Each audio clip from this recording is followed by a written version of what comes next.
Hello, and welcome to another week of the Storied Arcs podcast. I am your co-host, Mike.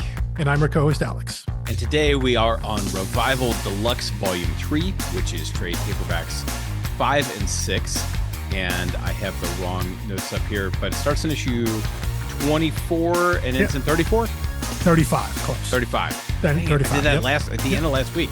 I just have it wrong in my notes. You're off by one there. It's all right. I didn't. But yeah, so this is similar to last volume. This volume also has some guest artists. Last volume there was Art Balthazar for kind of the Cooper's drawings, which made sense. You know, you bring in a guest artist for the comic within a comic, you know, in a style that looks like a kid might do it. But here there were two guest artists that came in, and I'm not totally certain why.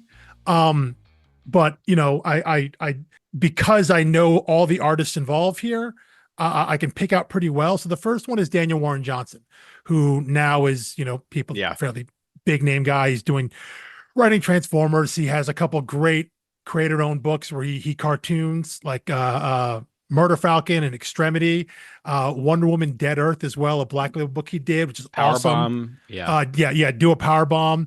And then a new one that just came out. His art style is the moon is chasing us, following us, something like that. Yeah. But his art style is very, very, very, very specific to him. He is someone that I would say has a unique character design. And as far as I can tell, he just does a couple pages in the middle of issue 29. And it's the lead up to the bomb exploding at the courthouse. Yeah. You know, and I want to say it's 4 or 5 pages and that's it. But you know, because we're at that point we're cross cutting between the courthouse where what's her name, Diane Dillish, the wife of the mayor, is kind of being presented like, yes, I'm a reviver, blah blah blah, and we're cutting back to the farm where Dana has just been rescued from Edmund Holt, right?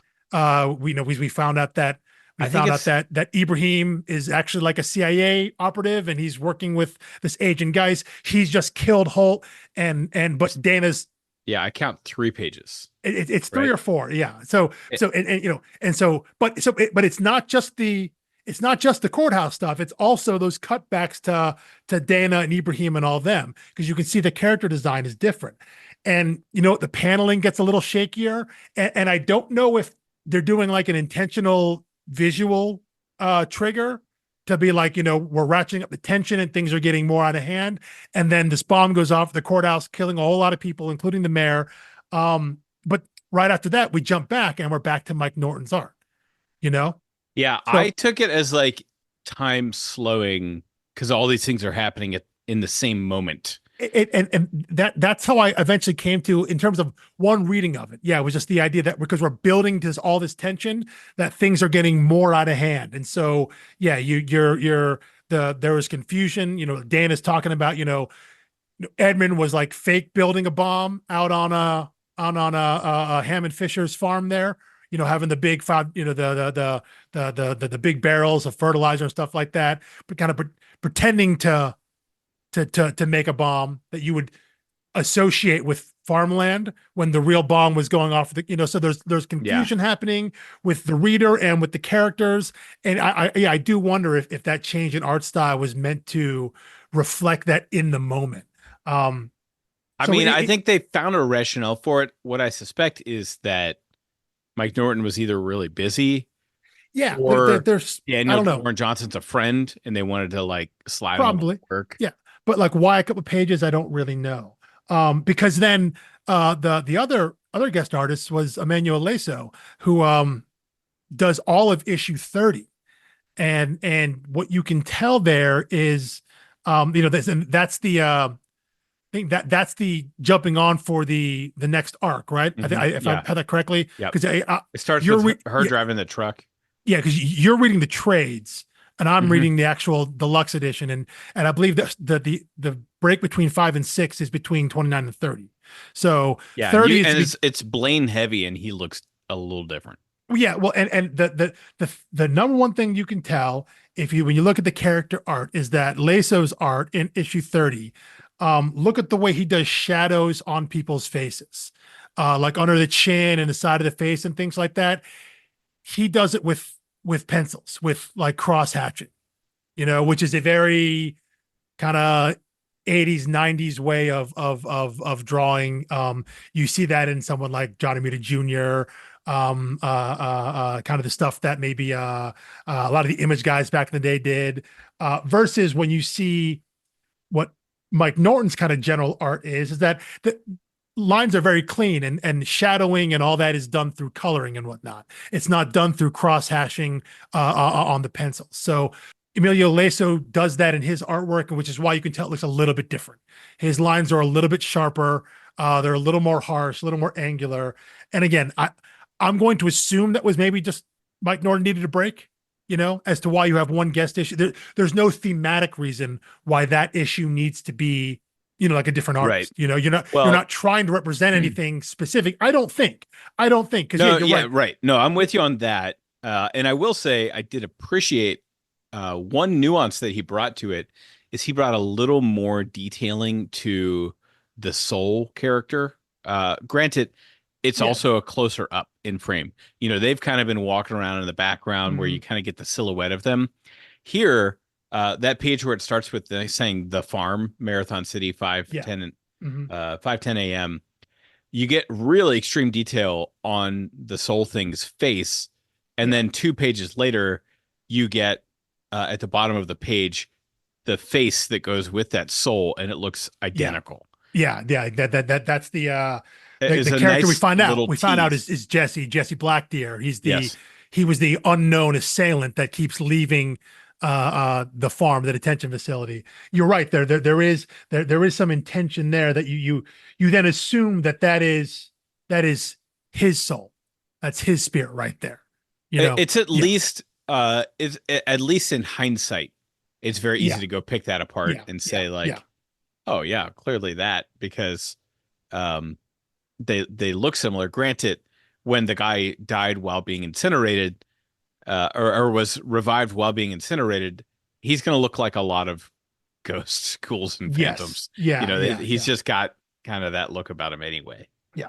And so outside of that, outside 30 here, the other big thing is this is kind of after the melee or whatever, after the bomb, after the kind of confrontation at the detention center at the farm in the volume 5, basically the military comes and takes over, right? We get General Kale, Luis Kale showing up. And so again, thematically, there's no real, I don't see a need for why they had a guest artist. I'm going to guess it was just Mike Norton needed a break. And, so you get someone in, it's not unusual to have guest artists on creator-owned books, because you're right.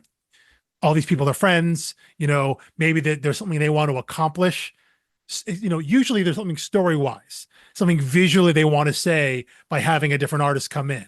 But just having one issue here makes me think maybe there was a scheduling thing that Mike Norton needed a break. So yeah, I mean, I don't think we read more long monthly things. It's issue 30. That's 2.5 years of monthly.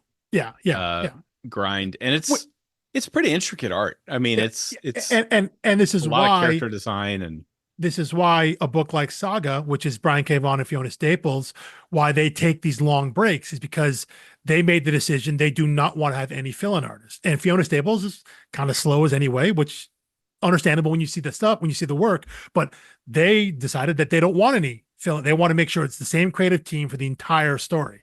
And they're willing to take these breaks in between arcs to make sure that they are the ones working on every single issue for the entire run. And that's commendable and admirable. And, and I appreciate that. Doesn't mean it's the right call for every book, but the fact that this book has just one issue that Norton didn't work on, I don't know. That seems a little weird, but I'm sure he doesn't care. I'm sure it's not a big deal, but it does kind of stick out when it's just the one full issue versus, like, again, the previous issue in 29, when Daniel Warren Johnson looks like just contributing a few pages, for something that seems like a thematic reason. And then the next issue is it's an entire guestly drawn issue. Yeah. I mean, the other thing, which seems less likely to me, is that it is possible that the script came up a little short, and he had to get it to Mike, and he got it to Mike, and then he was like, shoot, we're gonna need, that's 21 pages. I need 3 more pages or something like that. And then went to the side and was like, this will fill in the gap between these 2 sets of pages. Um, and I can just work with a different artist on it. It would be interesting to know, but um, as I of say, yeah, right now, I will spoil the fact that we intend to interview both of these guys, yeah. but I'm not sure I want to waste time asking that question. No, no. We'll see. I I mean, think, yeah, we'll see how curious I grow before the interview. yeah. But yeah, I mean, well, that, and it's a very cool early sighting. Like, I think that would be a super fun, if you meet Daniel Warren Johnson somewhere, bring issue 29 of Revival. Yeah, I need to go back and check and see where that would have fallen in his career.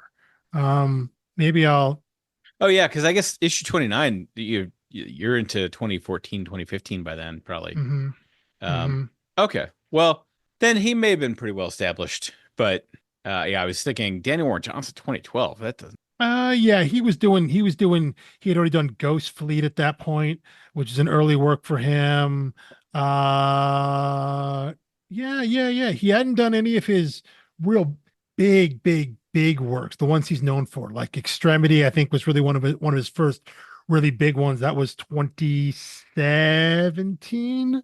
So he's probably a year or so away from I think what his big kind of breakout is. He had done Space Mullet. Ghost Fleet is good.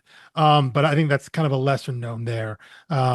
So yeah, it was definitely early in his career when he would have put those he would have added those pages to issue 29. Yeah. Okay. Well done. It served its purpose. Yeah. Even if its purpose was just giving Mike Norton a little Yeah, pinch hit. exactly. It just give him a blow on defense there. Yeah. And, uh, anyway, into the story. Yeah.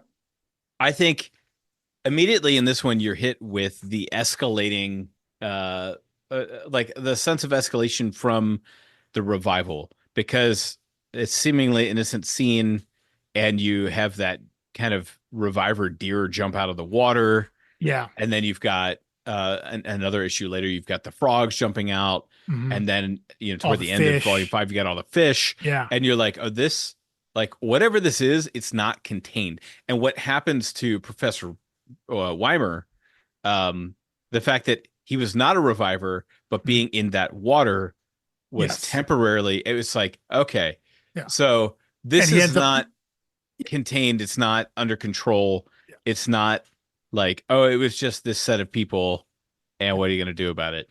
And I think that is my first note as well, that revival is transferable, because I think there was an open question about that in the last volume when Dana goes to New York, right? When she tracks down Anders Hine, the old guy who had broken quarantine, because we see him, with the uber elite, the uber rich, right?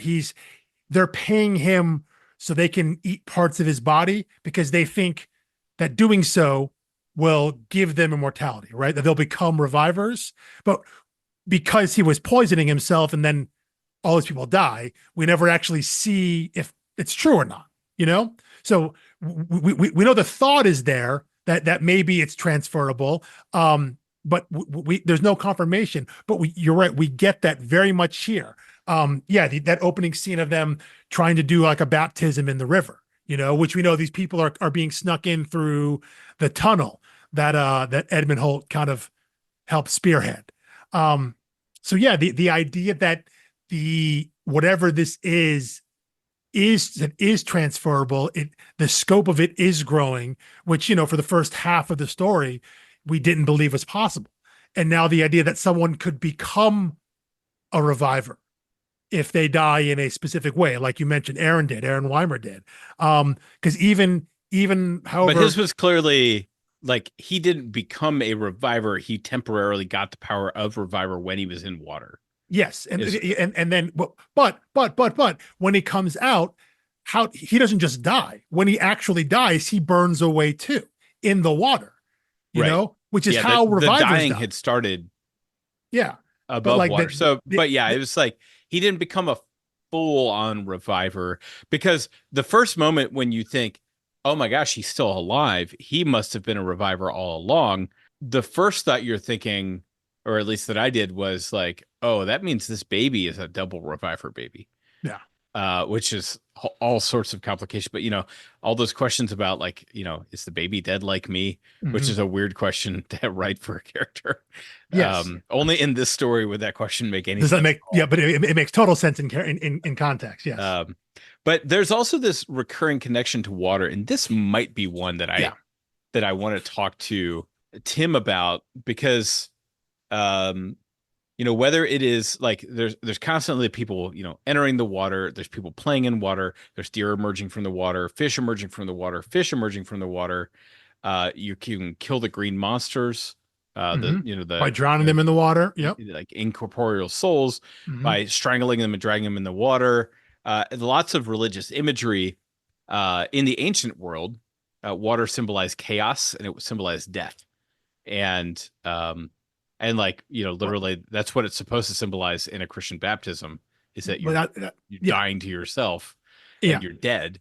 So it's like, there's also the sense of being reborn, right? And out, which is literal revival. So there is it's interesting there. What I'm curious, in one of the back matter notes, maybe in either the first Deluxe volume or the second, I can't remember which one, but I believe the original title for this comic was going to be Passover, and they even showed what the design was going to be. Obviously, Passover still clearly has a religious aspect to it. Yes, right. It doesn't have any other aspect to it. In fact, well, no, you can be okay, fine. I guess there is, but it's a very specific and very different kind of idea. But them eventually setting on revival, and then having so much water imagery, it does seem like it's a no-brainer. Like that's the way you would go if you want to have that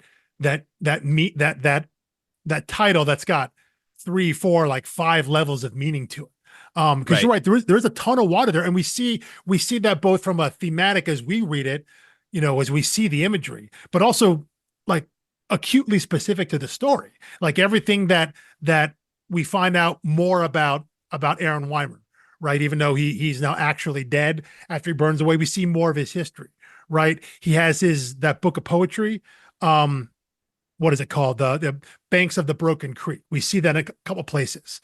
Yeah. It's Dana finds that in the safe in the fortune teller's office or whatever. We see him in the kind of the memory flashback of his Aaron Weimer's trip to India when he's on the Ganges and all that.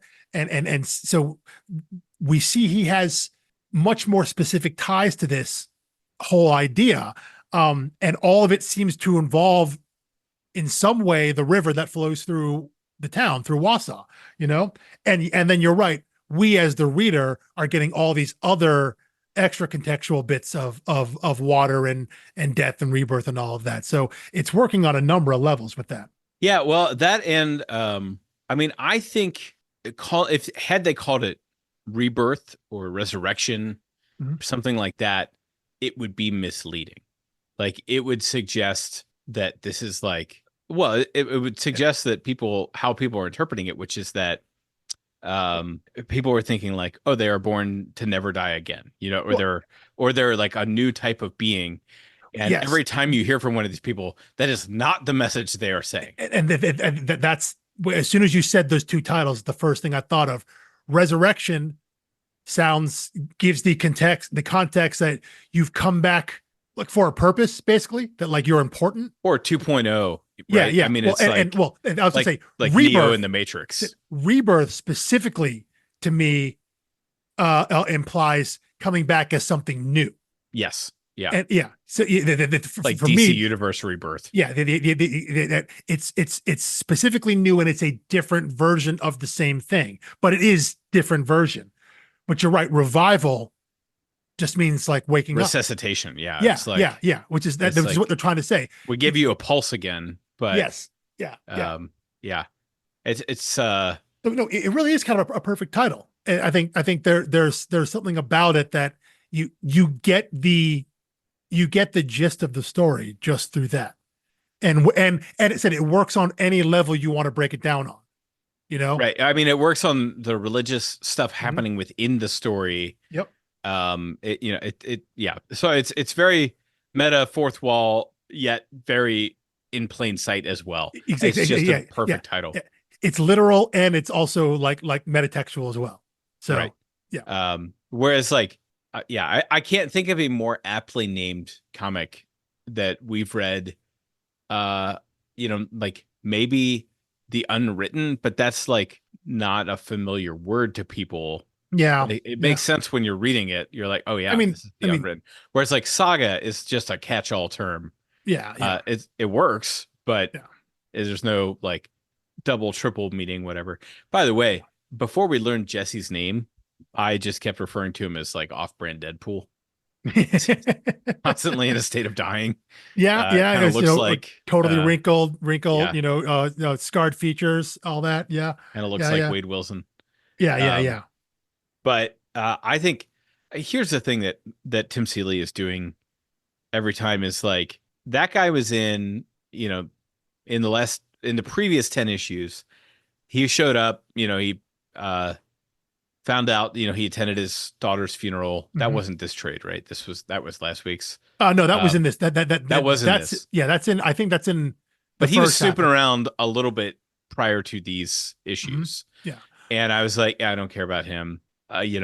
Then Seeley makes you care about him here, and then he gets his ending, and you're very happy for him, even though he's been doing terrible things. And when he gets his happy ending, he's trying to kill one of our main protagonists yeah. for the Well, series. well, he not kill. He even says to M like, "I can't kill you, but Yeah, like, I'm gonna put your head in a separate hole than your body. yes, yes, yeah, yeah, yeah." Not the stuff of like, oh, our hero. Yeah, yeah, yeah. I I will say though, I would have liked more time with Rose, his daughter. Would have seen more about her. She has the one scene where she has like a reading for Ibrahim, which happens last volume, and then by the end of that, she's dead. And we find out in later in this volume that it's Agent Geist, our CIA guy who comes out of nowhere. Um, I gotta say though, you know, as in eh, eh, terms eh, of like a wasted character, like yeah. one that was just there to do that, they got the double utility out of Rose. Well, I don't think she was wasted. I think for me that would have hit the stuff with Jesse and her and everything would have hit more. That would have landed more. It didn't land as much for me as it sounds like it did for you. It's that I don't mind there being a connection there. I don't mind that Jesse is not some total rando. That he believes he's on some sort of mission. He's doing this because he talks about who sent him or who ordered to kill all this, and he says like the one who made us. That for him there's some like higher calling to all of this. I don't mind any of those connections. I just don't quite feel we got the time with his motivation, specifically with Rose. I would have liked to seen more with her. Like, why does she have all this information? Why does she have that safe it's a full of water, that spills out with the various photos and everything, and also a copy of Aaron Weimer's book, Well, there's your water again, and it gives Yeah. you, I'd like, pardon the pun, but once again, it is the water theme again, Yes. Yeah. and literally creates a splash page, Yes. which is like the most gorgeous 2-page spread. It's fantastic with the photos and the Yeah. superimposed It's images. so Yeah. good. Yeah. And I was like, this is a literal splash page. They're Yeah. killing me here. Yeah. This is, yeah. And I said, I agree with you. I love that. But I wanted more explanation as to what is her connection or why does she have this? Why did the key go to, Agent Geist, who was trying to like all these like that. I don't think they quite put the work in. I think that kind of came out a little bit out of left field. And I think we see a little more of that. Again, we're talking about Agent Geist, the CIA operative, as if he's been there the whole time. He literally shows up in volume 5, the first half of this deluxe trade. And we find out that again, that Ibrahim also is working for the CIA. Like, but Ibrahim as a character has just been like treading water. That's what I said last week. Absolutely. He had nothing to do, but there had been no previous hints at anything. that this was like, oh yeah, by the way, he's also like a trained marksman, and like a, like that this was not part of his characterization at the time. So, I wonder if it was just they felt they needed to do something, they thought it'd be a cool idea. Because if it's something that was planned from the start, I think maybe there could have been some little more breadcrumbs there. But it seems to come kind of like out of nowhere, that all of a sudden, like, boom, now the CIA is here. Like, what?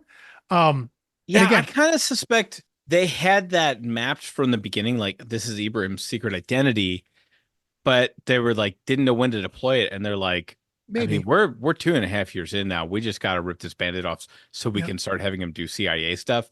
That's Yeah. kind of what it felt like to me. It was like Yeah.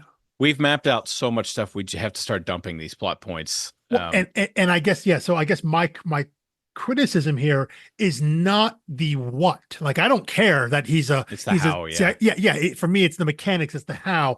That just feels like it comes completely out of nowhere. Now versus a character like General Kale, right? A character who it makes sense that after what they've tried to, after the town itself has shown that it can't kind of contain itself, because obviously a bomb goes off in the courthouse and kills the mayor and basically everyone important in town for the most part, it would make sense that the government would then step in and now try to take over. So like, I'm okay with introducing a new character that way, because that's the scenario in which a new character would arrive, and to kind of set up who the next antagonist is. And Yeah, I mean, although I gotta say, I rolled my eyes when she showed up, and they made me like her very quickly. yes, yeah, yeah. Well, yeah, Um, I did say she's the antagonist, doesn't mean she's the bad guy.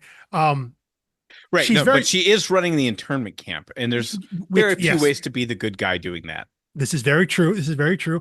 And she also almost immediately figures out what the spirits are, what the souls are, and what they do with the revivers. Now, do you Simply think through she like, had a hunch about that, or did she just? I well, thought she was just mashing buttons. I thought she was well, like, "We've well, I got think two entities. Let's stick them in the same room, see what happens." I think her hunch was kind of what they observed was that these creatures are gathering around the farm. Yes, So her hunch was they're probably after the revivers. So then it was just, let's put two of them together and see what happens. right. Well, we And, find and the reviver we hate the most, yeah, well, which and is so what happens? They put Rhodey. Rhodey with Jeannie Gorski's soul, right? And it inhabits him, doesn't burn him up, but he gains all of that knowledge from her soul, um, which then leads General Cal to be like, okay, well, let's put that one in with Gorski and see what happens. They come together, she burns away, and she actually dies. So basically, it now that information now is lost containment, because before the only person that really knew that was Dana, right? That was information that she got at Right. the end of that she figured out, also kind of stumbled into at the end of last volume when she was in New York and she confronted Anders Hine. And again, it was just the two of them on the rooftop. So, that info, basically, we, the reader, got that, Dana got that, and then it was on the shelf for an entire trade paperback. Like, we don't talk about that at all through what amounts to volume 5, the first half of this deluxe volume. And now in volume 6, when Kale is here and the government's involved, now that information is out there. Now that's going to become at least general knowledge amongst the people who work at the farm. So you get a sense now of a very tangible conflict, right? That General Kale now knows how to eliminate the revivers, Right. and which seems to be an option that a number of people in town want to see happen. Well, and I said this again last week, where he's able to ratchet up the tension in such a way that you can't fathom that you're not on the second to last issue. Yeah. Because she's figured out how to eliminate these things, and then it zooms out of the camp, and you just see like the green glowing lights all around it. It's like, that's the end of the story. Yeah. Like, all you do is open these gates and let them come in. Let's go back to last week, right? We talked about where it ended there, right, on the pregnancy. Like, okay, well, clearly this is all this pressure is building in the town, right? And what's going to happen? How are they going to do that? Clearly, we're getting towards the end. Well, what happens in the middle of this volume? The pressure does get to the town. A literal bomb goes off. And how do they ratchet up again? They ratchet that up by having the government come in, literally the military come in, You're basically under a police state now. And that's how they ratchet up the tension now. So the thing you thought you were building to, which was how much more can the people in this town take, that's going to be your end game. That wasn't the end game. That was the step, because we got to that point. We got to that breaking point. The people involved with that are dead. Edmund Holt is dead. All these characters that we thought that were pushing that narrative, right, of the small town versus big government. That kind of interplay, you know, which is what people like someone like Edmund Holt was trying to push, right? That was the rhetoric he was trying to throw out there to get the townspeople on his side, to try and get rid of this quarantine and get the government out of here. That all comes to a head. And what does it lead to? It leads to more government oversight. It leads to more government control. Right. And that's where our story picks up, and that's where we build to. And that's now, for the back half of this volume, which is, trade paper 6, and clearly what they're setting up for the actual end game that we know is the end game, because we know there are only 2 trades left, only 1 deluxe volume left. But yeah, again, if we go back to, if you were reading this as it was coming out monthly, you'd be like, okay, well, what's after the U.S. military comes in? Like what? How many like final moves can you really make here? Yeah. There's just so many, like tense moments that, and he does cut away from these tense moments at times, and will kind of say like, oh, here's this over here, but he always circles back in, I think, what is a timely manner. Because there are a lot of obnoxious writers who will leave you at a tension point and then abandon it for a full issue. And that stuff drives me crazy. And I think here too, because especially towards the end of what is trade volume 5, though, as we get to the mid, so as we get to the high 20s in issues, there's a lot of competing storylines. We're going in a lot of places, and things really do start to kind of narrow in, starting in issue 30. I think everything starts to coalesce. Characters and storylines start to come together. They all start to become really one story. So I think up prior to that, the first 29 some odd issues, they had to juggle a lot of storylines. Again, how long do you spend with Dana doing what she's doing? How long do you spend with M doing what she's doing? How long do you spend with the townsfolk? How long do you spend at the farm and what Ibrahim was doing and all of that? Everything seemed to be a little separate, and that all comes to the head with the explosion at the courthouse. And then I think the story starts to streamline a little bit through the back half of this volume. And again, not saying one or the other is a better storytelling mechanism, because I agree with you. I think while you had all these different disparate stories going on, I do think there was a good balance of, you got just enough to keep you interested and reminded what's happening over here as you come back to where you were 3 pages prior, or 4 pages prior. And they're juggling all of that. And it keeps you on your toes. It keeps you interested. But I do like how it's starting to streamline some, because we talked about that also 2 weeks ago when the book started, right? How big the cast of character was, how many people we thought we'd have to keep track of. Well, they winnow that down some for characters who just don't show up again. After issue 29, some of them are dead now, but they also keep expanding it too. It's so you're right. Rhodey's new, the general's new. Yeah. So a couple people knew, but because they're all in one place now, they're all centered around the farm. And everything is kind of is focusing around that. Even though this volume ends with, it ends with Dana and M on the run, but they're on the run from the farm. They're on the run specifically from General Kale, So again, the idea that all the stories are coming together, everyone's centralized, no one's really kind of off on their own thing. Everything's focused around, because, it helps also that during this time, the larger knowledge of M being a reviver is now out there. Now everyone knows, specifically including her father. Sheriff Wayne now knows as well.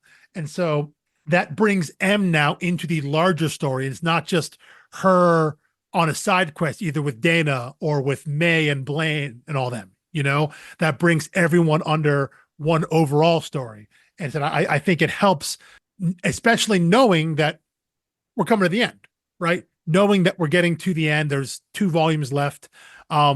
That things start to streamline, and they're going to eventually meet at one end, whatever that end is going to be. So I wonder if you were, again, if I were reading this single issue as it came out, if I would have gotten the sense that, oh, we got to be near the end now. They wiped the board clean of some secondary and tertiary characters, you know, by a little explosion there, and it would feel like we're starting to streamline towards the end. I don't know if I would have guessed how many there would have been, but this really to me would have felt like, okay, we're getting towards the end, 1 or 2 arcs left, which ultimately is what we have. Yeah, I mean, I agree with you. I think it is a lot easier to keep track of characters when the stories start converging. Yeah, which was true in the Unwritten as well. Mm-hmm. And I think that's a similar length series. Unwritten's longer. But they're in like the 45 to 65 issue range. Yeah. And I think there is like, it would feel like a bottle episode if everyone was working on the same thing the whole time for 50 issues, right? That would just drive you nuts. Yeah. So it's necessary to open the story up as much as possible at the beginning and then start to narrow it back down. My only thing is he just keeps surprising me every time I think he's rounding the corner with like, okay, I've got it narrowed down to this, this, and this. There's a new thing. So like, last week I was saying like, there's almost the misdirection of the Scooby-Dooing about a murder mystery. Oh, right. Yeah. That ended up not mattering at all. And then the first trade in this one is the same deal. I mean, not that it didn't matter at all, but well, the trail they went on to look for the trail did not matter. Yeah. Right. So it's May and M agree to investigate, which by the way, May I complained about just kind of being dead weight on the cast. Yeah. And M goes and recruits her to like help her look this up. And I'm like, oh, okay, great. So May is going to have a purpose now all of a sudden. And the first thing May does is outsource it to Blaine, to Blaine, yes, and then die. And I was like, great one, just totally annoying and worthless character. Yeah, there is more they could have done with her because not wasted potential, but they set up the fact in the first volume, right? Because she was the reporter who caught the video, right? She was there when the virus happened, so she was the first one to see, which is dumb luck, right? Exactly, but I mean, it's right time, right place, yada yada yada. But early on in that first volume, everywhere she went, it was like, oh, the most famous reporter. This idea that she had a level of fame in that town, a town which she was stuck in because of the quarantine, right? And what did that to amount to? What did that mean? The fact that she happened to be there, and what does that? So it's like they had potential for what they could have done with that character, and then ultimately, yeah, right. Her end usage became investigating things for characters to learn that we, the audience, already saw because we saw it in real time. Right. Which is a tough look for the character. But yeah, it does feel like they maybe ran out of ideas for how to keep her involved. Because again, what happens here, you're right. She dies, Blaine, accidentally kill. It's unclear. They have an argument. He hits her with the presumably with the I don't know, but Blaine becomes a more interesting character now, more central character, even though he spent all of last volume like laid up in a hospital room, Right. By the way, I want to praise them in their handling of May because I think a lesser writer would have tried to force more cast connection by making her date one of the main characters. Maybe she was like a side piece for Ibrahim or something like that. And I realize that I am a man saying this, so women listening, feel free to correct me if I've missed things. But I keep being impressed that this book by 2 male creators from 2012 does not have a lot of people failing the Bechdel test, even though the most of the characters we care about are women. Like, there's not a lot of romance one way or the other. There's like the hookups between Dana and but they're all secret. But so they're secret, so she's not sitting around gossiping about it. But there's not a lot of girls standing around talking about guys and relationships, which I guess uh, would feel out of place in this story anyway. But it's also just like out of place in reality, which is why the Bechdel test is a thing. Hmm. Um, and yeah, so anyway, I just wanted to give that a little shout out to high quality writing before it was even uh, fashionable. I mean, the Bechdel test, I think it's been around since like the mid 80s, but I think it's really come into scrutiny in the last 5 years where people are looking back on old TV shows and movies and stuff, and they're Yeah. like, oh my gosh, there's someone made a compilation video of all the times in the Lord of the Rings movies when two female characters speak to each other directly, and it's a 5 second clip. Yeah, it's not there aren't many. Which is like one, it's an adapted material, Yeah, yada yada. But yeah. like that's not the Well, Bechdel test stuff that concerns no, me. no. It's It's bad also, sitcoms and stuff. yeah. You can go through Tolkien and see how many wives are given names of characters. Right. It's not a Yeah. lot, not a lot, not a lot. Uh, But yeah, no, I do think he there's wrote a something. new language, couldn't come Yeah, up with wives' names. exactly. Yeah, yeah, not important. But going back to Seeley and Norton here, I do wonder though if it was with someone like Maytal, I wouldn't be shocked if it was like, they wanted to. I'm sure they wanted to have, you want to have kind of uh uh a moment, right? A character death. Someone who's Yeah. been there from the literally beginning. But I do wonder if some of it was like, yeah, they maybe they ran out of things to do with it. And you're right. Instead of trying to force her into the story, be like, you know what? We can lose this character and go in a different direction, because maybe the plan we had, maybe what we thought we were setting up. Because another reason, another thing they set up was the fact that she quasi knew M, right? Because they were not the same year in high school, but they were close enough that they were in high school at the same time. Right. Meaning that she was old enough. She was not in school at the same time as Dana was, because Dana is that much older than M. But she kind of falls in between there, and they play on that a little bit in terms of maybe why M would go to May and why they kind of have these side quests together. But it's not really played up more than that. And so, yeah, maybe they just realized this wasn't working. The thing they were trying to do or hoping maybe they wanted to do just wasn't going to happen. And yeah, instead of kind of doubling down on the situation that they put themselves in, they realized, you know what, didn't work. We cut it and move on and go in a different direction. And what they pick up instead is Blaine, you know, when he gets off with the what is it? The Hunters of the Beast, the underground militia that forms kind of in the wake of what happened with all the stuff that Edmund Holt was trying, right? With whatever he was trying to do, that kind of died with him and the courthouse explosion. There's this other group that is literally much more militant, that kind of that Blaine falls in with, and that's kind of the driving action for M and Dana in the first part of Trade 6, right? Yeah. That because that's what leads to M, being outed as a reviver. Her pursuit of Blaine and ultimately wanting to kill him.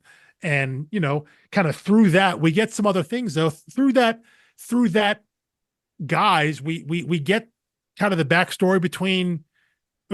We basically get the backstory of the Cypress family. You know, they kind of Trojan horse their way in, and we get kind of the sticky, complicated relationship between the sisters. What that age gap meant at the time. We get the Backstory on the mom's death. on the, yeah, on the Yeah. mom's death, and specifically between Dana and Wayne, in terms of the fact that she always knew, and that was why she acted out. So we kind of clear all family business here.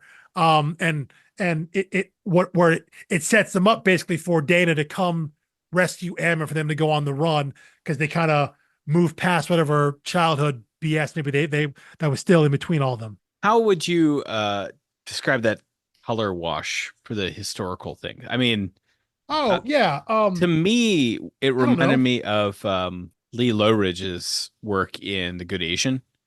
It It's a would little cut bit. back to his time in Hawaii, and it would have like Mhm. a yellowish wash over it, and then it would cut to a different time period, and you'd have like a greenish wash Yeah. over the colors of it. And I guess I'm wondering uh, if that's I uh, mean, it is that a collaboration between the artist and the colorist, or is that the colorist decision on how to depict that? I'm sure it's collaboration.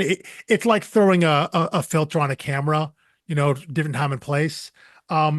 We see something similar as well earlier in this volume when we get Aaron Weimer's memories, his flashback as time in India, right?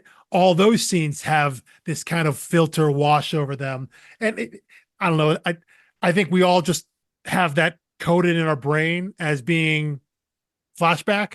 You know, you can do the Wayne's World hands things, and you just know you're in a flashback when you see that. Whatever that is, whatever tint you put over it to indicate time or place, you just know that visually you're looking at back in the day.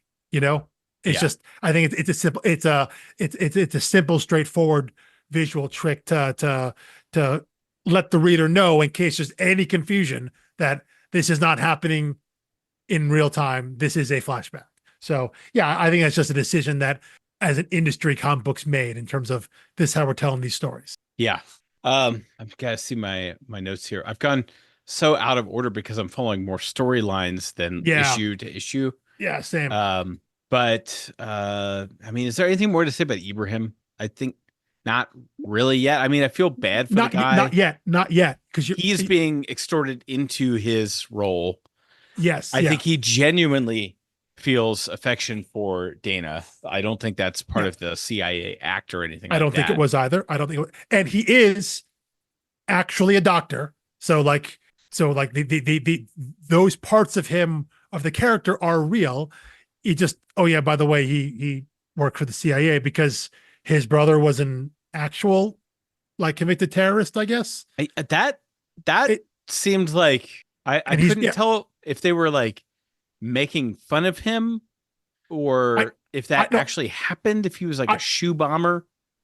I read it as that's the leverage they have over him, that you work for us and we keep your brother still in prison, but in somewhere decent condition, Not Gitmo. I don't know. Yeah, I don't know. I thought maybe they were we have what we need to make a case against your brother, whether he's guilty or not. But I guess. Oh, interesting. Okay. Well, okay. Really dirty.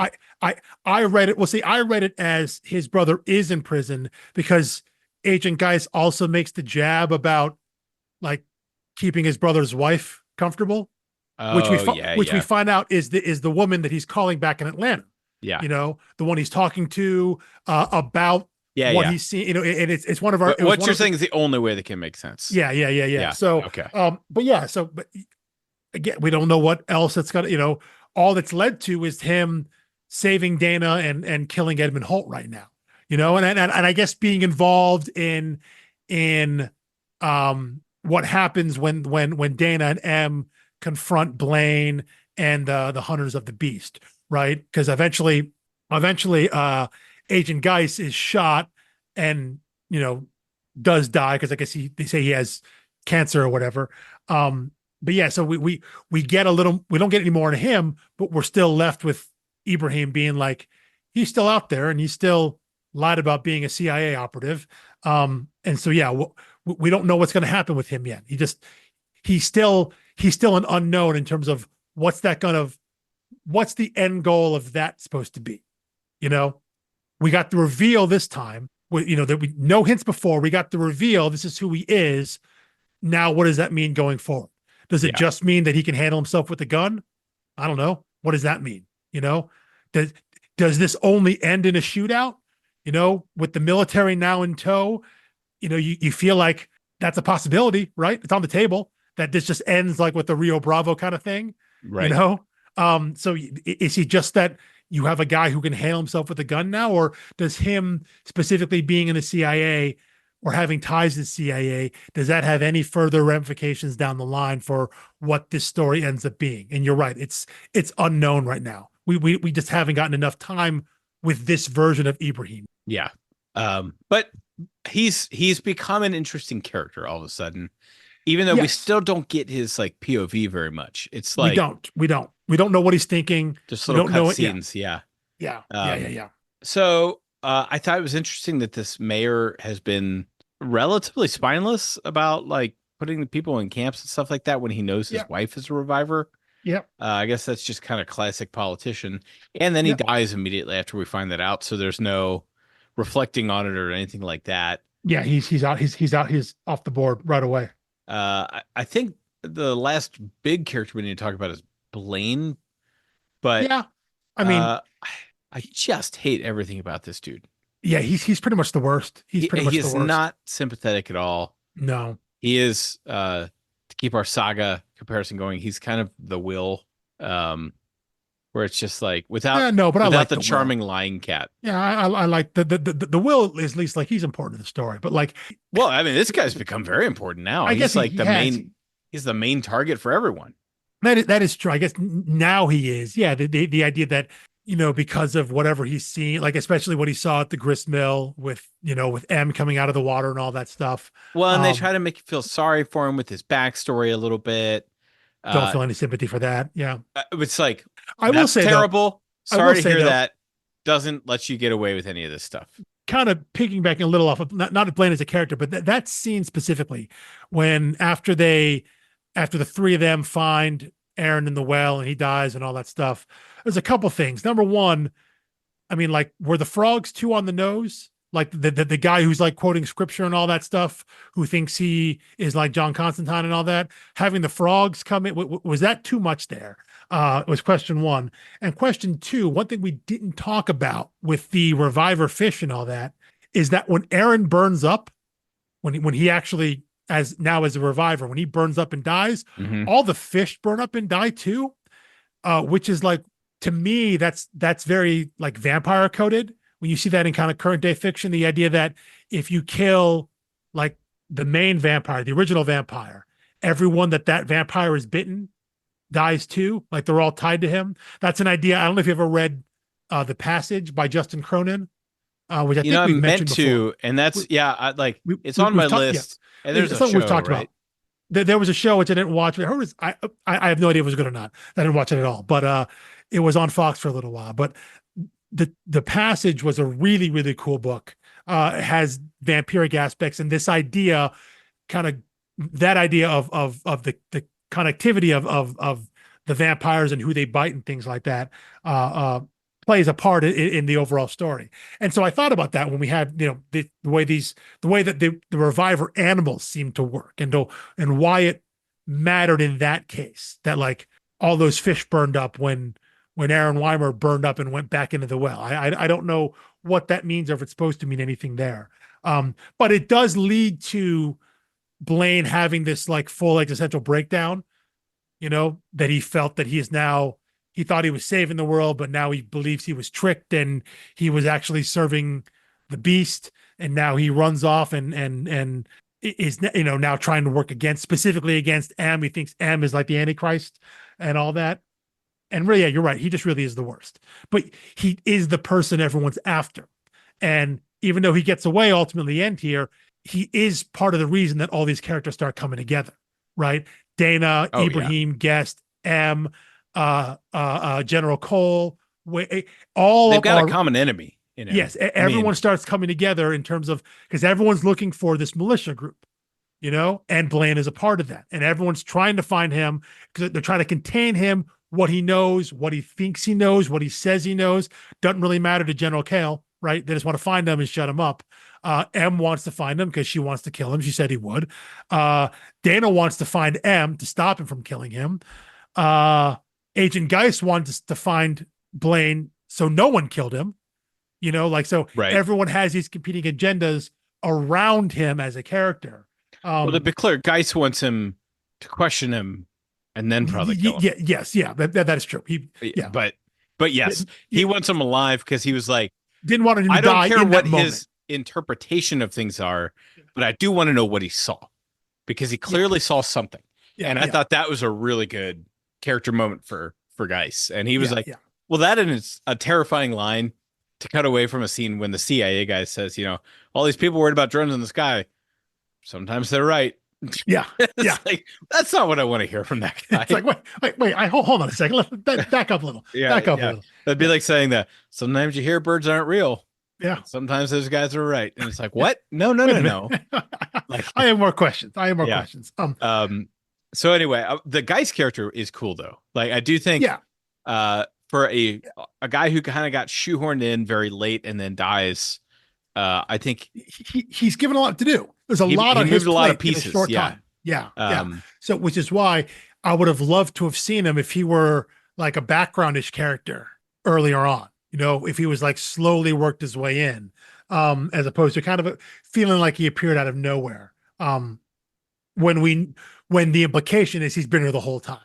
You know, so that's my little nitpick on that. But I'm with you though in terms of what he's given to do with the part he plays in the story for really just these two volumes, two trades, this one deluxe volume. Uh, yeah, he's a good instigator, you know, in terms of the action he propels, and the action, the reaction he gets out of the other characters. I do like the character. I just wish he was kind of seated in a little sooner and a little more slow play. yeah. That said, if he was like introduced in issue one and just kept appearing once per trade in order to do that, or per trade in order to do this, I'd be like, why am I seeing this guy over and over again? Which Well, is yeah, how I felt about Blaine in the hospital. yes, When yeah, they kept going back to him, I was like, yeah, why are we keeping this piece on the board? And now he's like the mm-hmm, main antagonist mm-hmm, mm-hmm. for this deluxe edition. It's like, okay, that you guys are playing some serious long Well, ball. yeah, Like you're not making this up as you go. well, that's the thing. Creators do that so they can point back and be like, "Say, look how clever we were." You know, we Yeah. totally had this plan all the way through, whether they did or not. They can be like, "Oh, we're pulling this thing from the first arc, and now it's really important." Aha! See, we that's totally how we plan it all the way. And you never know if creators are just saying that again to appear clever, or if there actually was like a long term plan in that way. I will say in this case, it would actually be much more clever if they were leaving those pieces on and found a way to make it work like this. Like Yeah, I yeah, actually think that's the greater like, and I'll get into that next week. I yeah. had very strong thoughts about the end of the series, Yeah, and reading we from can the get there. beginning again, I'm like, Yeah. I have to believe they knew broad strokes everything they were doing. In some case, yeah. I think so. We'll get there next week when we finish up here. Oh, and how Um, tantalizing is it to have the guy perish right before he can say who caused the thing? It's like, first of well, all, yeah. you've got a few seconds here. Why say the one who caused it instead of just saying the one who caused it? Well, well, Other than story. well, yeah, exactly. Yeah, for reasons. That's why. Yeah. I mean, um, and what we've seen of the Jesse character and what little time he's actually spoken, it's not out of character that he would speak in riddles. That he wouldn't be straightforward. Right. So Well, that and I loved Geist calling yeah, himself on that in yeah, the yeah, hospital bed. He yeah, was like, he said something about, he did some wind up and then he was like, oh yeah, I guess I don't have much time. Should probably get to yeah, the point. yeah, As he's exactly. coughing Yeah. up blood.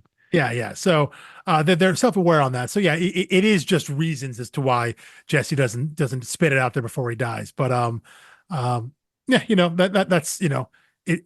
It's just meant to set up more of the cliffhanger. So I can live with that. Yeah. Yeah, I think that the only other thing that I have in my notes is that, and this isn't like tied to any specific thing here, other than it's not really an original point of view. Like everything about this book is original. It's a weird fusion of different genres to create really its own genre. But I think one of the recurring themes here is that one, there's nothing humans fear more than death, which is not at all original. Um, unless you go to the Jerry Seinfeld stand-up bit where he said in a poll that was second behind speaking at a public speaking, and he said, that means if you're at a funeral, you'd rather be in the coffin than giving the eulogy. But there's nothing humans fear more than death, and the dead prefer to stay there. Those are kind of the two premises that we keep coming back to. Like, Yeah, I think so. like everyone, that's why this town is locked down. That's why the government is freaking out. That's why scientists are doing things. That's why they're quarantined in a camp. People are terrified of dying, death. They're afraid of this thing spreading. And every dead person, every reviver who has had a chance to speak on the subject, especially the little girl, Jordan, is very much in the pro let me die camp. Let me go. I think let me go on. we just mentioned Jesse, right? you mentioned before, right? When he dies, what's he doing? He has M tied to a log, and he has the shovel up, ready to decapitate her. Right? He's digging. He's ready to do that. And he's Then already his ripped her heart out. yeah, and then his soul appears, and basically is like, he's like, you know what? I'm good. We're gonna stop. He's like, thank you. I can rest now. Like Yeah. in the middle of what he was doing, that I think that's it, what made me like him, though. That's well, what made me like come and be like, all right, he's a yeah, pretty good character because he was being manipulated and he he knew what he he wanted all welcomed along. it. I will say though, one character who didn't though, as far as we've seen, was Jeannie Gorski. Jeannie feels She's grade A nuts, though. I mean, yes, and I think we one of my last notes here is about that. You know, she and her reviver support group. The one that M kind of went to the meeting to, like in the basement of the church and all that. They at one point they kind of march out to the farm. Now that it's kind of publicly known that it's there, and of course they're all dressed in white long white robes, and they're carrying a giant cross. And they say they're trying to be very peaceful. Like, hey, listen, we want you to release all the revivers, and we're going to stay here until you do, or until we die. And to which he responds like, "Yeah, we've done that before already." And yeah, you're right. She is kind of nuts. She very much clearly has a savior complex to the point that they literally crucify her. They nail her to the request, cross. yeah. Yes. Which, Yeah. And so I don't know. Did you have you either read or watched The Leftovers? No, I know enough about it, but Okay. All right. it didn't really appeal to me. Yeah. It felt like a thing that it might have appealed to me 10 years ago or 10 years before it came out. Maybe so. I mean, the TV show gets good. It gets very weird. It's very different, but I didn't follow all the way through, but I read the book written by Tom Perrotta, the original source material there. For those who don't know, it's basically a rapture story. Like they call it the Great Departure. One day, all of a sudden, 2% of the world's population just disappears. And so much like a story like Revival, how you view this event is dependent on what your kind of predisposed worldview is. Is it the rapture? Is it whatever it is? Right. So one way that the people left behind, the leftovers group, kind of deal with it is a group that's called the Guilty Remnant. They were all white, they never speak, and they smoke constantly. That is their defining characteristics. What they do, they show up places to basically, as I say, to remind people that like they're basically nihilist. None of this matters because we're the ones left behind. The people who have left, life is meaningless. This is what happens, and I get that sense from Jeannie and her group here. Just on the flip side, basically, that like in their mind, like life is meaningless death is meaningless because we don't die, and we actually see them when the bomb goes off, right, at the courthouse, because like they're all everyone's kind of there because it's not like on trial, but all the groups are present at the courthouse when that bomb goes off. They can go in and help people, because they can't burn, they can't die, right? So in that way, I'm sure in her mind that this is what we're supposed to do. This is what we can do. This is a gift for us that we've been given, that we can do these things. So when General Kale puts her spirit in her cell with her, she doesn't want to go because she feels this is her calling. This is what's supposed to happen. She's supposed to be the savior or a symbol of something. She has that Messiah complex. But outside of that, almost everyone else really wants to die. They don't want to come back. You are right about that. And so our one reviver character who really likes being a reviver is, pretty much shown to be, she's off the deep end a little bit. Yeah, which, I mean, but they're all getting increasingly crazier, which with the general notes and that iconic page of M emerging from the flaming water with the scripture. Yes. Is unhinged. Yes. And awesome page, we see by her, the way. Awesome page. Awesome. So good. I mean, there's like 3 pages in a row there that are just stunning. Yeah. But we see her getting a shorter and shorter fuse. The way that she like leaps at Blaine's throat immediately as soon as he walks in the room. Mm-hmm. And then, her unwillingness not to kill him at the end. Yep. She looks very deranged, even with her sister holding a gun to her head, which, by the Yeah. way, that was the sub artist who drew that final, issue 31. And then in my trade, I flipped a page, and the next page is Jenny Frison depicting the same thing. And I'm like, this is an iconic shot of Dana holding a gun to M's head, and neither of them is done by Mike Norton, which No, I don't think. Hold on, let me double check that. No, that I'm pretty sure that was 31. yeah, no, Emilio Leso did he did issue 30, not 31. So 30 is Mike Oh, Norton. okay, okay. Yeah, 31 is Norton.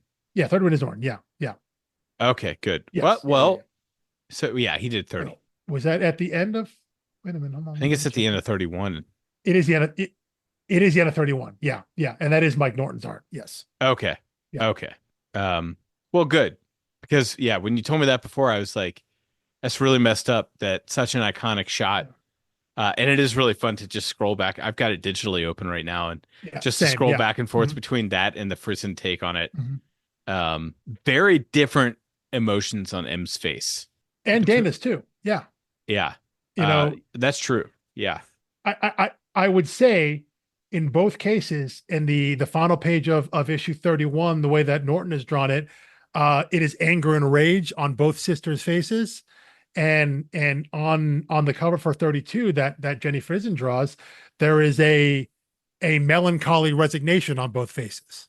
which which Frison perfectly sets up the next three pages, which it opens with a flashback to their relationship, and you Yes. see how tortured and strained the Mhm. relationship is. Yeah. So, like her interpretation of the previous scene is really setting us up for the flashback. Yeah, I know. I do Not love to that. read too much into the cover art, but Well, and I think that's something I'd be interested in talking to both Tim Seeley and Mike Norton about was I what was the like, I process guess we'll just was. have to bring Jenny Frison on the Yeah, well, podcast. yeah. I mean, we can. Because I'm curious what the process was in terms of how much direction was given for. I think when you have a third party as your regular cover artist, I always have a question of how much information are they given? Are they given a script? Are they given direction? Is it just here's the script and then you have free reign to draw the thing that you think fits? I'm always curious about that because I think when it's the series interior artist who obviously has deep, intimate knowledge of the story and what's happening and what the process is, you know, you can see how that can translate into them doing the cover for the issue they just did the interiors for.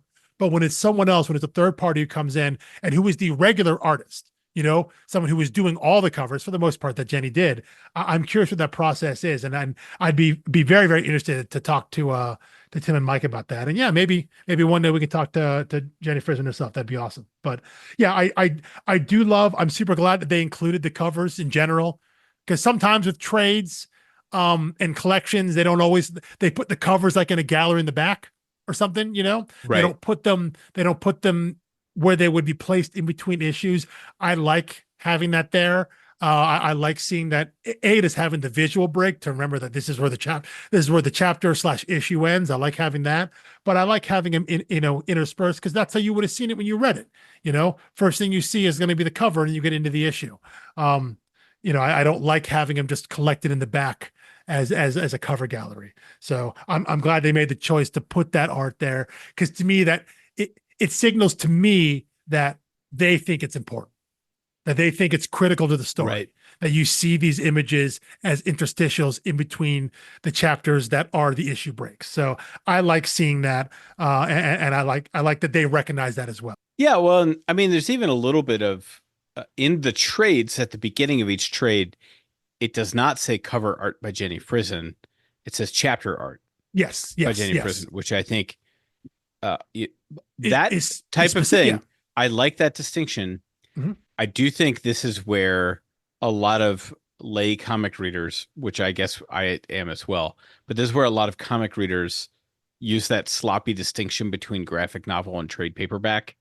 Like they would pick Yeah. this up and call it a graphic novel. And when you call them chapter art, it really does make it sound more like a graphic novel, like it's all, one Yes. piece. Yes. Um, Especially when it's a compendium and there's chapter art and it's Yeah. just, Yeah. 47 Yeah. chapters plus a bonus plus a free comic day release. Yeah. You're definitely right about that. 100% right about that. That um, it makes sense in the context of what they've published here, right?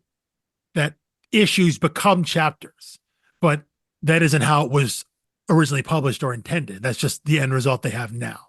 But I do like the distinction that they go out of their way to say that we're using this as chapter breaks. We're considering it in that way. Right. We see it that way. And again, we still want to recognize her. And again, I think it also it matters that when you look at the credits, which I think I don't know which volumes have the full credits of the creative team. Maybe it's just the first one, but like it's Tim Seeley, it's Mike Norton, it's Mark Englert, the colorist, it's Crank, the letterer, and it's Jenny Frison, the cover artist. You know, they go out of their way to include her as part of the creative team, which again tells me that they recognize the importance of what the choices they made in terms of having the covers that they did.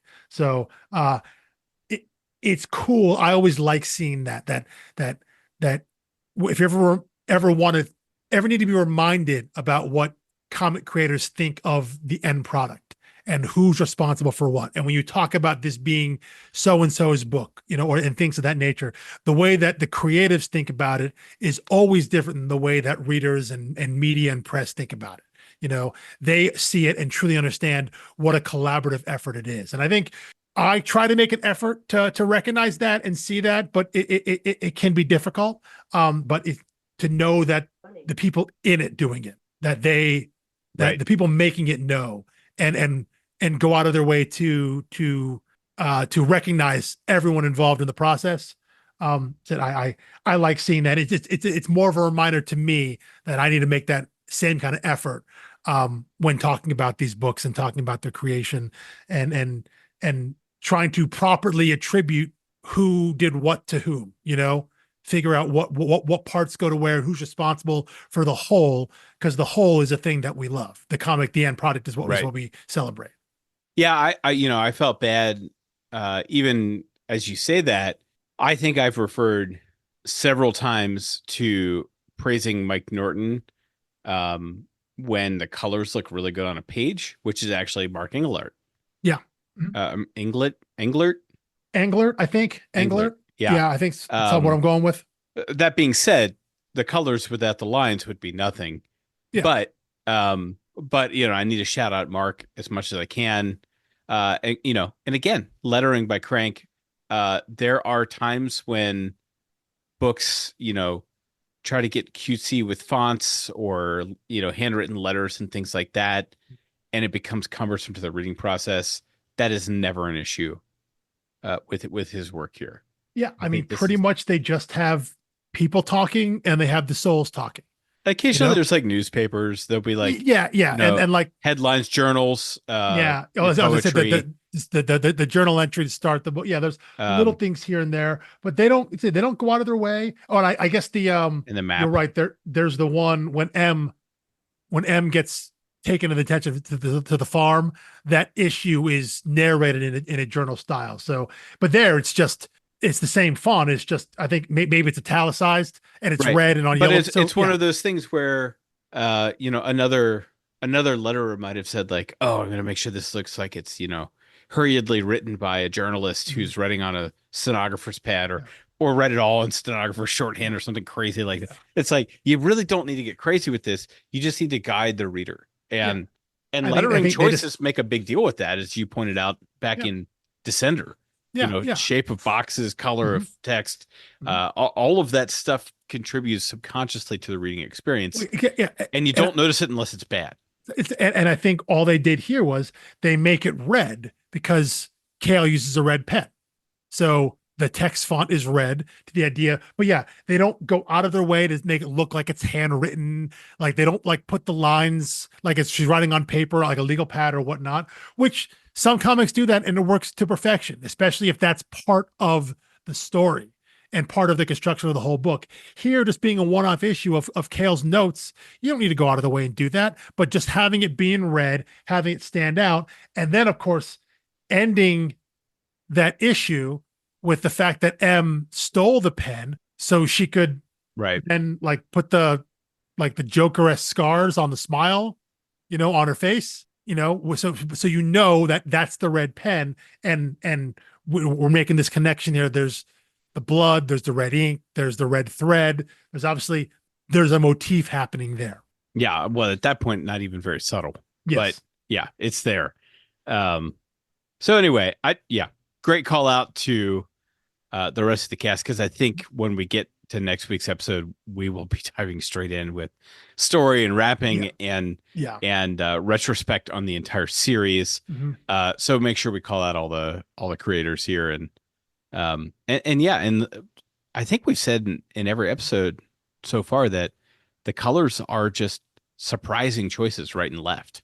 They are, yeah. Because it'd be so easy to do a book set in the middle of winter in the upper Midwest as just being dull and gray, because that's what it is out here in the Midwest in Right. the middle of winter, and especially up where they are in the middle of Wisconsin.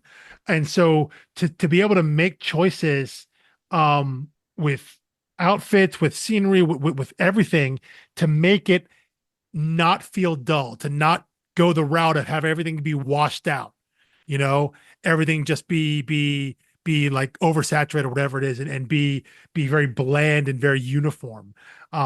Having colors pop off the page, without being like neon or like super primary, just have them be bright and having a lot of contrast, and making it, I think, easy on the eyes, in terms of differentiating what's important, characters, things like that. It makes it easy to read.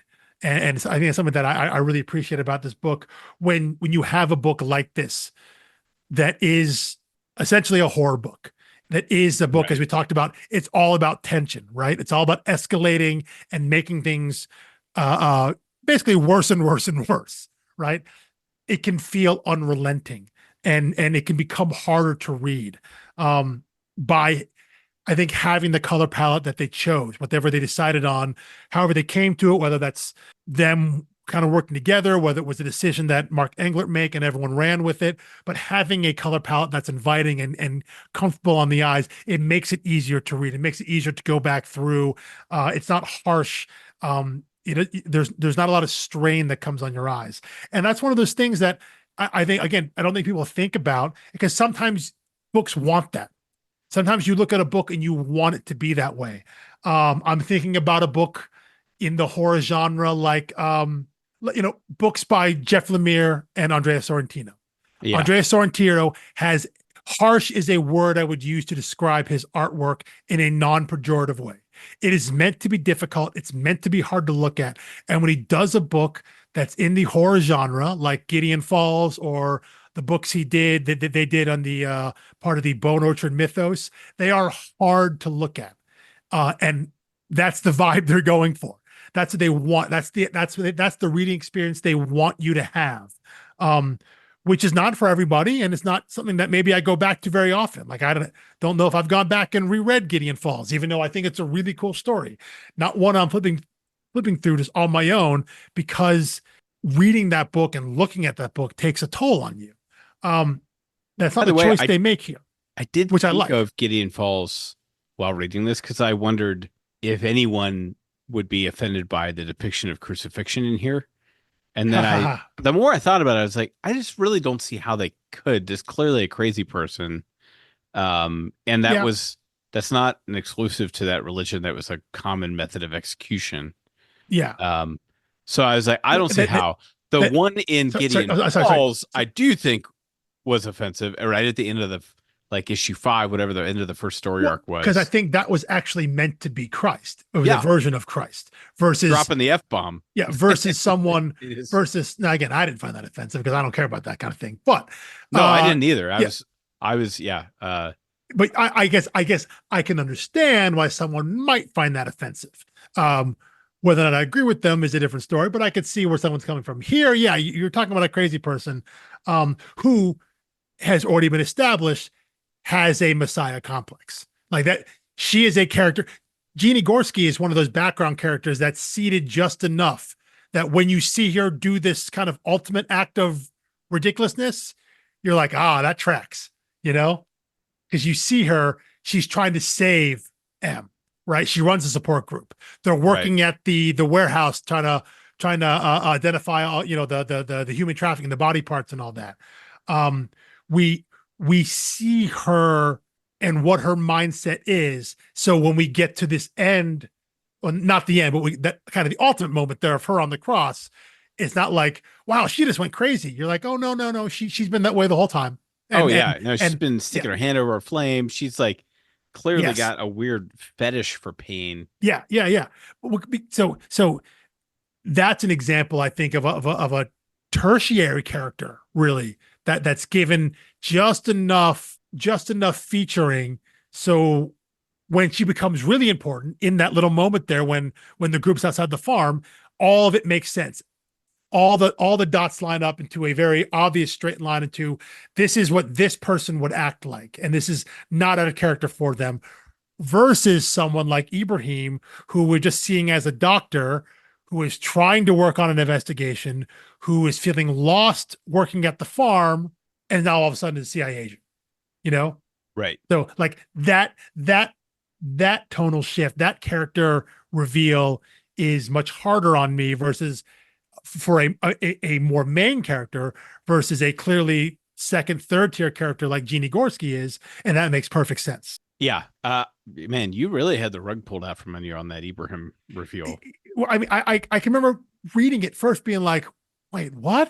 That, And you then know, I had that. I had well, that. and then a part of me also was also like, "Okay, so we're doing like we're taking the one Muslim character and we're saying, oh yeah, he's not a terrorist because he's working for our side secretly." And I'm thinking, I don't know, a lot of that felt really it didn't even feel ham-handed or ham-fisted because to me it just came out of nowhere.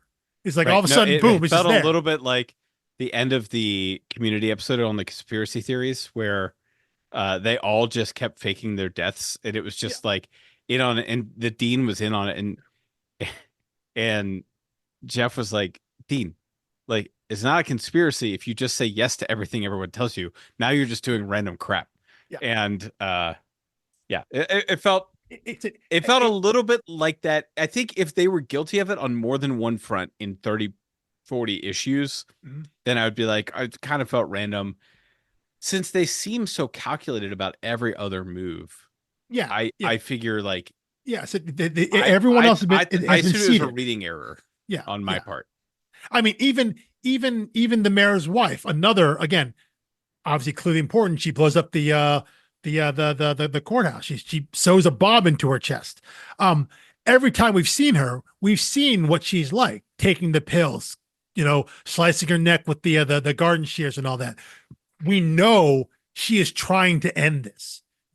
We know that she has that every time we've seen her, and we see her through the eyes of the mayor, of Ken, her husband, trying to save her, like, oh, I did it again, didn't I? Things like that. So even the handful of times that she's appeared on page, we see that build up to the point where, yes, this is someone who would think the right idea is to sew a bomb into their chest and detonate it in front of and kill all these people because that's the only end that she sees. Those kind of things kind of make sense to me. You okay? Yeah, I'm good. Yeah. Yeah. Well, that's all I have to say about that crazy lady. Yep. Or this volume. We're not really in the habit of doing this anymore, but I will say I think Deluxe Volume 3 was my favorite of the three. So, which is, I think, I don't want to read too much into it, but I think that's a rare thing for the penultimate thing to be your favorite. It's like, usually the first one is pretty strong and you're hoping for comics to stick the landing. But I don't know. I like the way everything is converging and Well, yeah, everything taking shape. I think right now, I think I agree with you. I think specifically for me, the back, actually, no, actually, I think the first half of this volume, which that would have been trade volume 5, Yeah. the build up into and leading to the bomb of because again, as we talked about, that's the ratcheting up of the tension we've seen previously, of the town kind of starting to get fed up with what's happening, because after that there's a full paradigm shift and the military comes in, the US government comes in. But before then, it's this small town trying to deal with these extraordinary circumstances, and what does that do to the people there, and how does that build? And so I like that build up there as we come to that ultimate end of the bomb going off in the courthouse. So I agree. I think I like that the most. And another thing we haven't done a whole lot of is like that one page, that one panel, that one moment that sticks out to us from an art standpoint. Yeah, You know, other than the M emerging from the water. yeah, I think there are two things that I like that are connected. They come. One comes at the very end, the literal last panels of this volume, the end of what is it, 35, and the previous one is the end of issue 28, which we talked last week about. The storytelling in this book is fairly straightforward. For as much as we like the art and the coloring and everything that is presented, they don't do a whole lot of crazy stuff from a panel standpoint. It's pretty straightforward. They're not getting wild. They're not doing crazy, innovative, weird stuff, which is fine. Not every book needs that. But the end of issue 28, as we're building to what we know is going to now know is the bomb going off, and we have all these disparate stories. All these characters are starting to converge. One of those last pages there, you see the red thread, the stitching, Yeah, connecting in the spaces between all the panels. Uh, Giving you that visual cue of everything's tied together, everything's coming together, and we obviously we know the stitching. We associate that with M because that's what she put on the hoodie. right. To kind of We've match also her seen the scars. mayor's wife doing that stitching Exactly, on and her it comes stomach. up through. But yeah, Yeah. I Oh, did and it screenshot that one yeah. as I was reading it, and then intending to talk about it. and then what happens immediately? So that's the last page of that issue 38. Jump forward to the first week of 39. What do we see? A sequence of panels. We see the river line on a map of town going through Wausau. That goes into the red stitching Right. in the hoodie. That goes into the stitching, which we believe is down Diane's chest there, and that leads into a flame, right? Which, Right. looking back on, we Foreshadows. now knows Right. is the explosion of the bomb there. So I love that the way that they've been playing. We talk about water and that theme there. This idea of the red stitching, how everything again starts coming together, because that's the volume where all these parties start coming. Everything starts to converge. Oh, it's called Gathering of the Waters, by the way, is the name of the volume. Yeah, there we go. There we go. Which is absolutely perfect. Yeah. And then the other scene with the red thread that I really love is the end of issue 35, the literal end. So, we get to the point now, Dana and Em are on the run, right? They're not fugitives from General Kale and the US military. We get some distinction now between the sisters because Dana's cut her hair short and dyed it blonde. So going forward, I guess obviously at some point, We have something M, other than the hoodie. well, and M's also going to become more and more pregnant at that point, very clear. But in this last scene, when Dana comes out of the bathroom with her hair dyed and cut, she's the one now wearing the hoodie, which remember was her hoodie to begin with. We see her in the flashback as a rebellious goth teen. She's wearing the hoodie then, and that's kind of why M, when she goes back to the house, that's why she picks it out, because it's kind of a hand me down from Dana. But in the scene, Dana has a hoodie on again, right? And as M's kind of being like, "Hey, what are you doing? Like, what are we gonna do? What are your job? What are your kid? Blah blah, things like that." And Dana at this point is basically resolved, like none of that matters. Like, we got to find out the truth. We're gonna go on the run. It's you and me together. And we see those last panels at the bottle there. Dana has her hand wearing the hoodie, has her hand up on to the side of M's face. And if you track the scar, the red scar, the stitching on M's face on the side of her mouth, it tracks down onto the red stitching on the hoodie. And that, which is now Dana's arm that she's wearing. It tracks through the bottom edge of that panel, and it trails off into an open space panel there. And you're all I've got. And exactly, it ends with the word balloon, you're all I've got, meaning that this is the two of them together. Untethered thread. Yeah, that the two of them are together. We're bonded. This is our story now. And visually, I love that they do something like that because they hadn't done these kind of visual motifs, whether it's the thread between the panels, which again, that's obviously metatextual for us. We only see that as a reader at the end of issue 28 to this little continuation of the thread at the end of issue 35. I love that they're doing that. I love that they put that in there.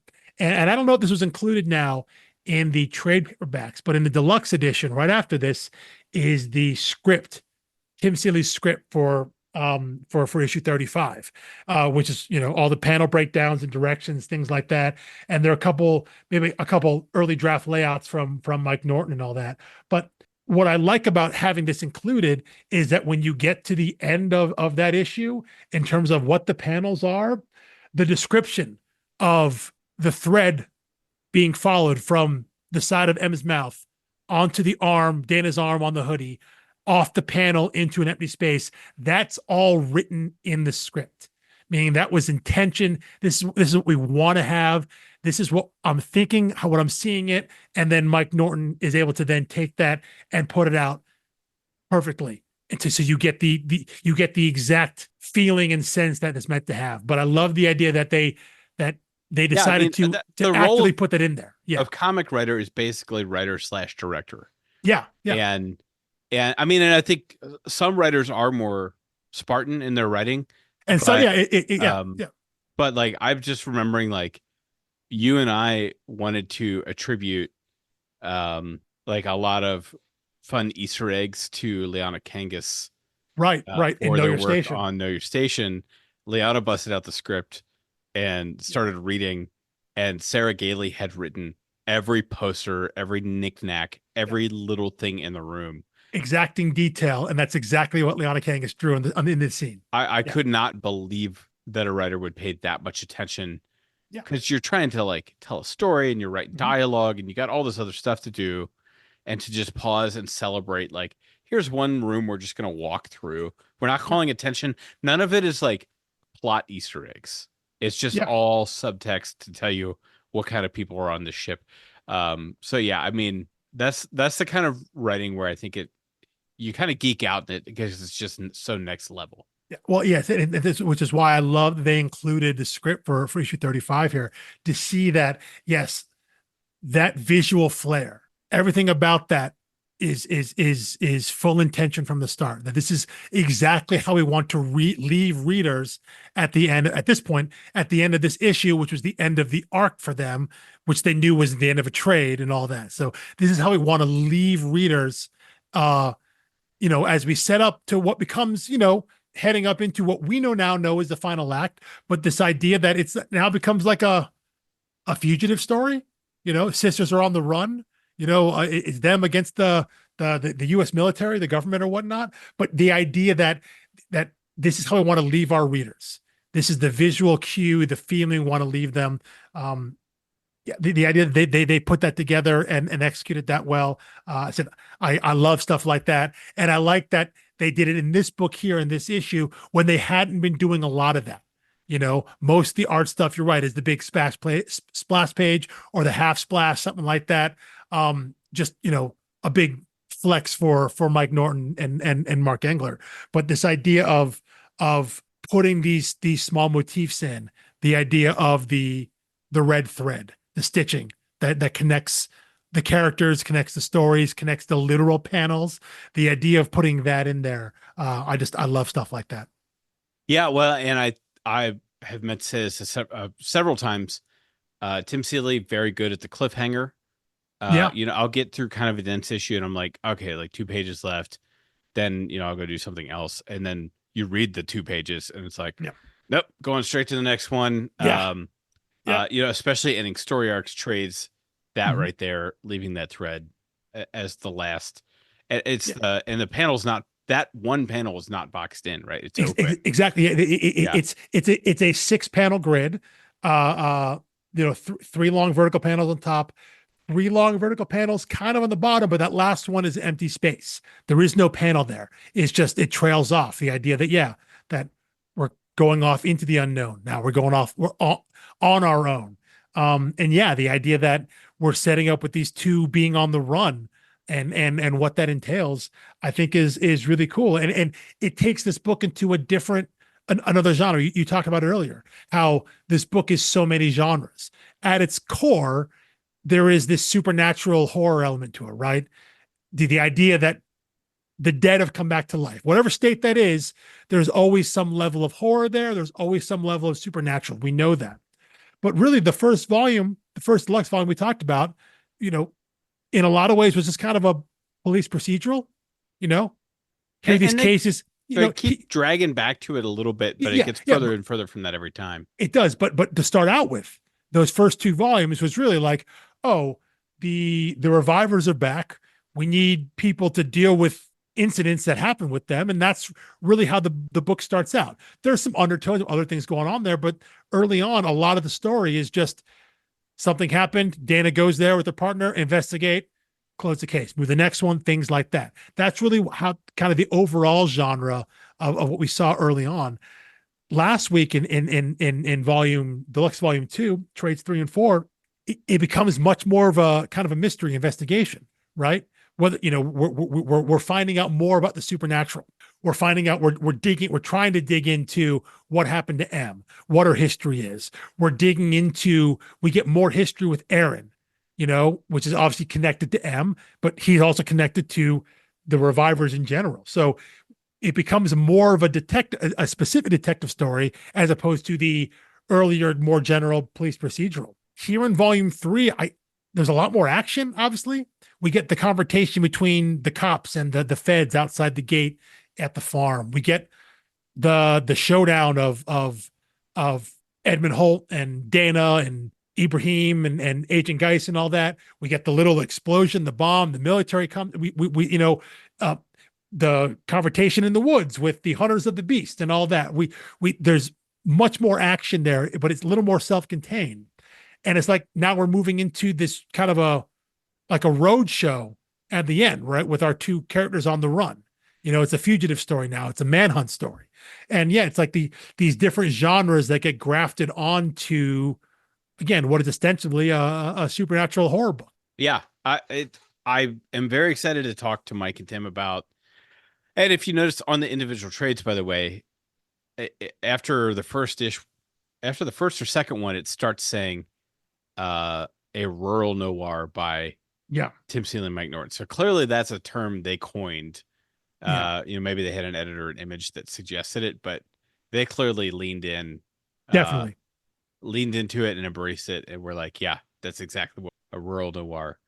And I still don't know what that means, other than I know I'm reading a rural noir. And I think I can kind of trace. Yeah, it's kind of a vibe check thing. I assume It's like you think of noir stories, you think of stories that happen in the city, right? It's always almost always something about that traditionally. And so the idea that this is a rural noir, it's farm noir, it's small town, middle of the country kind of stuff, but still has all those aspects of a great noir story. You know, in this case, it's got a tinge of the supernatural noir, you know, but still other aspects of crime noir, police noir, procedurals, things like that. It all fits. So yeah, you're right. Whether or not you know exactly what rural noir means, you read this book and you're like, yeah, no, this is that. I don't know what that is, but it's this. I can't define it. I can just give you the compendium for revival and be like, read this and you'll know. And know that it's true. I can't describe it other than it's whatever this is. So yeah, there's something very, very, very fitting about that. Yeah. All right. Well, we will see you next week, for Deluxe Volume 4, which is trade 7 and 8, and it's just the rest of the issues. Which is 36 to 47, all the way to the end. So 36 to 47, and we'll see you next week for that. And the following week, hopefully, everything goes according to plan. We will have Tim Seeley and Mike Norton on to talk about this. So just a little extra reward for you. And hopefully we don't jinx it. Yep. Yeah. We've had a couple fall through before, but more success than not, especially like once it's on the calendar, the Zoom invite has been accepted. I feel good about it. Usually pretty good. But yeah, we're looking forward to getting a chance to speak with those guys and you know, hear what they have to say about this work, you know, that has been over for a few years now, but now is coming back with both the compendium coming out and the show being in production. So It's had its own revival, yes. yeah, exactly. The idea that they're returning to it in a way now, and seeing what they think about it now. I'm looking forward to getting their insight. Yeah. We'll see you next week. Peace.